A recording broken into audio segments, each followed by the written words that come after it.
I think we underestimated the size of the human species by 8 or 9 orders of magnitude. The war room was reeling.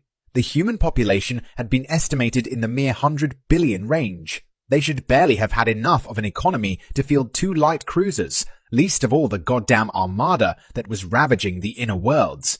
After the Alpha strike, the human flotilla should have been completely crippled. Instead, the number of ships they were fielding kept growing. Hauser was the first target struck by a human attack, and they reported 17 craft before they lost comms. Atakin was hit just 3 days after that, but their reports already showed numbers above 90.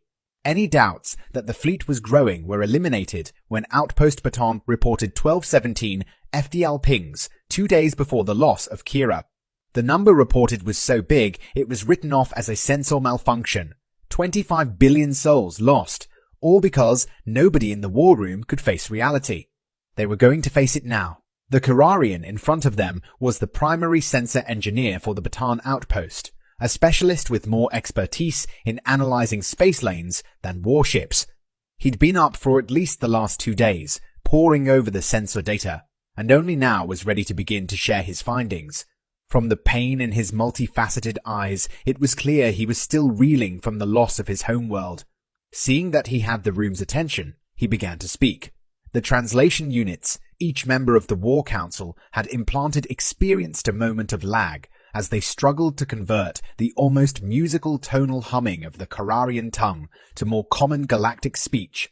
The simplest data that can be analyzed from an FDL ping is the distance that the ship traveled before dropping to sublight. The contracted space in front of the craft traps small particles, even light itself for a short period, compressing its wavelength and then releasing it when the field disengages. The war room nodded along. The explanation was mildly technical, but anyone that had travelled on an FDL shuttle before knew the hazards of exiting FDL directly in front of your home destination.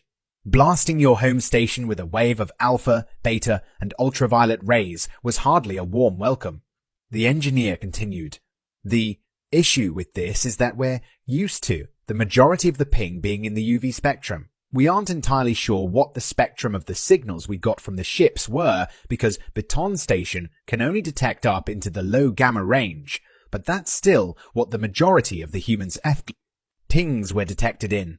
That's at least 10 billion times the frequency that we're used to, since the frequency of the burst can be roughly modeled by multiplying the mean radiation per unit distance by the length of the path. That implied one of two things: that the human ships were either traveling through areas with 10 billion times the standard background flux, or that they were traveling extragalactic distances. The engineer paused for a few seconds at that statement. The pain of loss still shone in his gemstone eyes, but something more immediate was beginning to take center stage. Because the craft is essentially throwing, well, normally it would be the next 3 or 4 days worth of cosmic background radiation at you.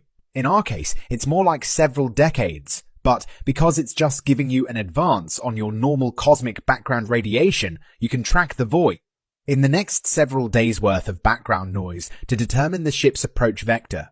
The 1217 crafts that arrived weren't coming from the same spot.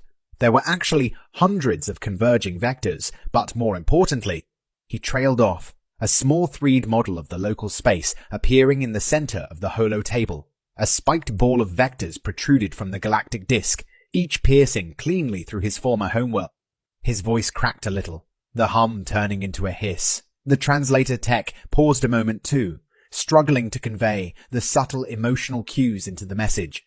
They're all coming off the galactic disk. That doesn't just mean that we're surrounded. That doesn't just mean that we're outnumbered. It means that each attack that we've seen up to this point is from an entirely separate group. What we've been mistaking for fleets, I believe, are simply the beginning trickles of their exploratory forces. Each of the sites that they've targeted hasn't been of significant strategic importance. They've just been sites with unusually strong output signals. I think they're just using our transmission stations as makeshift beacons for their FDL jumps. Think we underestimated the size of the human species by 8 or 9 orders of magnitude. There was a heavy silence in the war room as that last sentence was processed. The engineer was already out the door before he heard the panic begin to set in. Part of him felt a little guilty. It would have probably been kinder for them to go out not knowing what was about to hit them. Still, it wasn't often you could force people with this much power to realize that they'd just lost everything. There was a bitter satisfaction in that.